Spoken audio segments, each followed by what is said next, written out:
This video is going to show you how to create an assessment manually. You want to hover over Assessment Admin, create a test,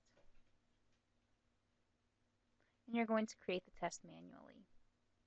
This one does take a little more time than the express test. However, you're able to use your own questions, which is kind of nice. So let's say I want to do a test on fractions. Again, just like with the express test, I will fill in all this information. One difference is when I do a manual test, I need to tell it up front how many test questions I'm going to do. And I can tell if I want it to be all multiple choice. If I don't click all multiple choice, it will give me other options later on in the test, such as true, false, or short answer.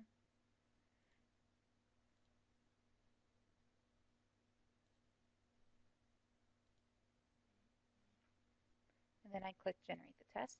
Now this is the main difference between doing the manual test and the express test, and that is that you have to create your questions. So at the beginning you have your item properties. You need to select your standard.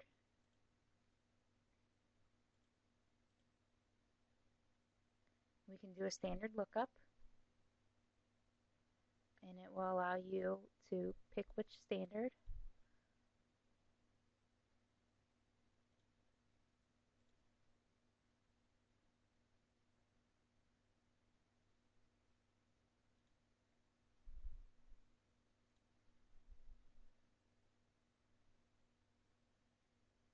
Now it will show the standard that goes with it.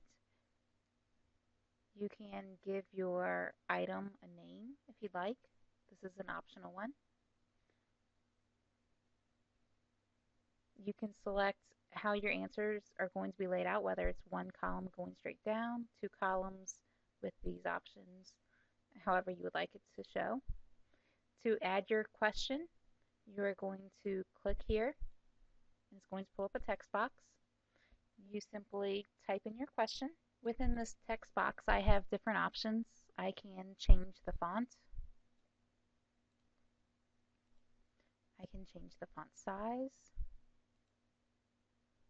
I can do bolds and italics. Maybe I want a fraction to be italicized. Maybe I want to underline my question. So I can do different things. I can change the color of my text. I can highlight certain parts of my text. I can do all these alignment options.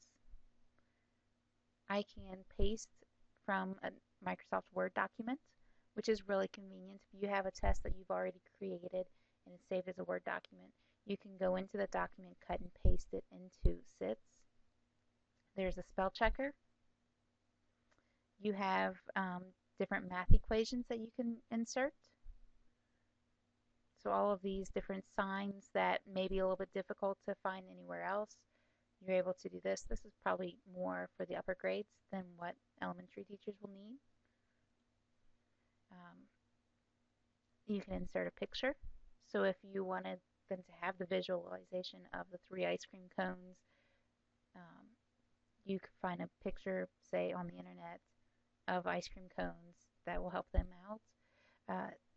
This tool is going to be very helpful, especially for, say, 3rd, 4th, and 5th grade when we do division. It's really hard to find a division symbol, and we have it right here. You can add a chart. And this is a really cool feature with CIITS. You can insert media. So you can do an MP3 file, which is just a voice file, or you can do a up to 4 megabytes, which is fairly large. You would simply click choose, and it will bring you to your desktop's library of files for you to be able to choose it from. So if you've got maybe a kid who would normally get a reader, you can have this as an option. This is especially great for those younger kids who maybe are unable to read. So those kindergarten, 1st grade teachers who can't do the express test because there aren't any questions for you in the express test, you can create your own, read the question, and insert that within the question that you've created so your kids have a better shot at answering the question. Once you have your test question exactly how you want it, you can click Save. Now I see that my question is there exactly how I had it on the screen before. Now I need to do my answer choices. I will click here to put my answers. And since this is the correct answer, I'm going to click this box. And it tells me that if they select this answer, it's now worth 1 point. I can do a teacher's explanation if I would like to tell them why that is the right answer. I'm going to simply go through each of these other ones, and I'm going to put random answers. If I wanted to do more than 4 multiple choice, then I would click Add New Answer Choice. If the students needed manipulative such as a ruler, you would click this box to enable that. Now I can go to Return to Test Detail. And now I have my question that I created. If I don't like this question, I can do the same thing as I would for the express test, view, edit, replace, delete. If I go to replace, it's going to pull up questions from Pearson's bank of questions and allow you to replace it with a similar question with a similar standard that you selected. To start working on your next question, so multiple choice question number 2, I'm going to go to Actions and Edit. And now I have the exact same screen that I had before. Once you finish creating all of your questions, you're going to follow the same steps that you would have in order to create an express test so that you could schedule it and administer it to your students.